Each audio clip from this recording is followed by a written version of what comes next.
আসসালামু আলাইকুম এভরিওয়ান। আমরা এখন চলন বিলে ঘুরতে যাচ্ছি। চলন বিলের অপরূপ সৌন্দর্য আমাদের সবাইকে মুগ্ধ করেছে। ঘুরতে ঘুরতে আমরা দেখা পেলাম একটা পিকনিক নৌকাটা অনেকগুলো ছেলে নাচতে শুরু করেছিল। নাচ দেখে আমাদের সবারই খুব ভালো লাগছে। চলন বিলের সৌন্দর্য উপভোগ করার জন্য বিশেষ একটা দিন থাকে, যেমন শুক্রবার। আমরা শুক্রবারে সবাই খুব আনন্দের সহিত আর কি চলনবিল ঘুরে। আমাদের যাত্রার মূল লক্ষ্য ছিল হলো সিংড়া 9 নম্বর পয়েন্ট। আমরা সেই উদ্দেশ্যে যাত্রা শুরু করেছি। যেতে যেতে অনেকগুলো নৌকা দেখতে পাচ্ছেন, এগুলো সবই পিকনিক নৌকা। এবং আমরা পয়েন্টে পৌঁছে যাই এবং আমার ভাস্তায় আবদার করে যে সে হাওয়াই মিঠাই খাবে। হাওয়াই মিঠাই খাওয়া শেষে আমরা সিংড়া পয়েন্টের উদ্দেশ্যে রওনা হই।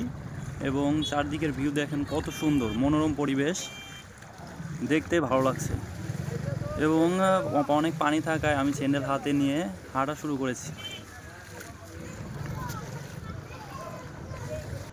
ঘুরতে ঘুরতে আমরা চলে গেলাম সেই পার্কে যাওয়ার পর আমি হরিণকে খাবার দিচ্ছি, যা দেখে আমার খুবই ভালো লাগছে। খাবার দিতে আমার মা আমার পাশে ছিল এবং হরিণ খুব মনোযোগ দিয়ে ঘাস খাচ্ছে।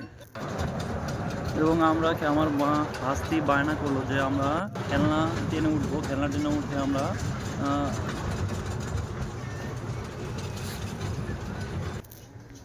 আমরা অনেক মজা করলাম পার্কে ঘোরা শেষে আমরা আবার ফিরে যাচ্ছি আমাদের সেই চলনবিল ভ্রমণের জন্য। চলনবিল ভ্রমণের মাঝখানে আমাদের দুপুর হয়ে গেছে এবং আমাদের লাঞ্চ ব্রেক দেওয়ার জন্য একটা জায়গা খুঁজতেছি। আমরা খুঁজতে খুঁজতে অনেকগুলো নৌকা একসাথে দেখলাম এবং কত সুন্দর ভিউ দেখেন দর্শক। এবং সেই সাথে আমার খাওয়ার ব্রেক শেষে আমরা তিসিখালী মাজারের উদ্দেশ্যে রওনা হয়েছি। তিসিখালী মাজারটা চলনবিলের মাঝখানে অবস্থিত হয়, অনেক পর্যটক সেখানে দেখতে আসে। এবং মাজারে দেখুন কত লোকজন এবং তারা অনেক দোকানপাটের সমাগম সেখানে বসে এবং মানুষ দিয়ে পরিপূর্ণ হয়ে যায় শুক্রবারে। এবং এই সেই মাজার। এবং ঘোরা শেষে আমরা আবার রওনা দিলাম বিলসার উদ্দেশ্যে।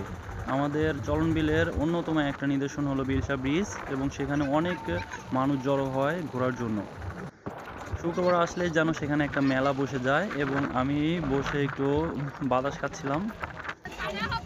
এবং দেখুন কত সুন্দর চলনবিল, দেখলে মন প্রাণ জুড়ে যায়। এত সুন্দর ভিউ যা আপনি কখনোই চলনবিল ছাড়া উপভোগ করতে পারবেন না। চলনবিলের পরিবেশ, সৌন্দর্য এবং সব কিছু আপনাকে মুগ্ধ করবে। সেই সাথে আমরা বিলসা পৌঁছে গেলাম এবং স্পিডবোটের দেখা পেলাম।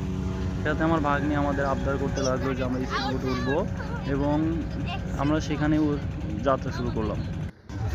যাওয়ার পরে আমরা বিলসা ব্রিজের একটা কফি হাউসে আমরা উঠলাম এবং সেখানে স্পিডবোটের জন্য যাওয়ার পর অনেক ভিড় থাকায় এবং সন্ধ্যা লেগে গেছে, তার জন্য আমরা আবার ব্যাক করলাম।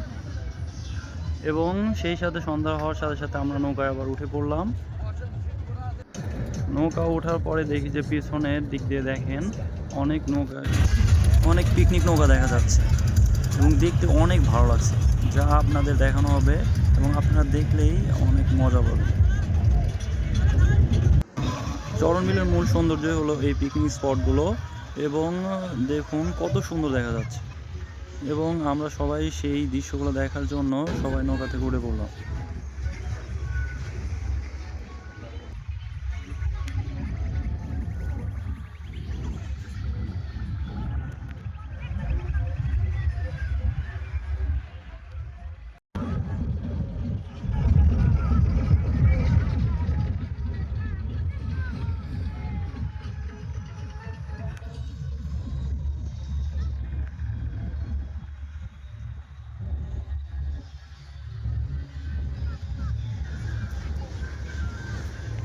আমার সামনে এক বড় ভাই ছিল, সে ভিডিও করতেছে এবং দেখতে দেখুন কত সুন্দর দেখা যাচ্ছে, দেখলে মন প্রাণ জুড়িয়ে যাচ্ছে।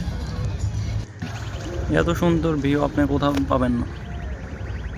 সেই সাথে সন্ধ্যাও নেমে আসছে এবং আমরা বাড়ির দিকে রওনা দিচ্ছি। এবং দেখেন যাওয়ার পথে সামনে যে ব্রিজটা দেখতে পাচ্ছেন, ব্রিজে মানুষদের টইটম্বুর। বর্ষা মৌসুম আসলেই সেখানে যেন একটা মেলা বসে যায়। আমাদের পিকনিকটা অনেক মজার ছিল, আমরা সবাই খুব আনন্দ করেছি এবং উপভোগ করেছি। সেই সাথে পিকনিকের নৌকাগুলো দেখে আমরা ড্যান্স দিতে শুরু করলাম এবং আমরা প্রায় নিজ বাড়ির উদ্দেশ্যে রওনা হলাম। যাওয়ার পথে দেখুন কত সুন্দর ভিউ, কি পরিমাণ নৌকার সমাগম হয় তা আপনাদের দেখানোর চেষ্টা করছি।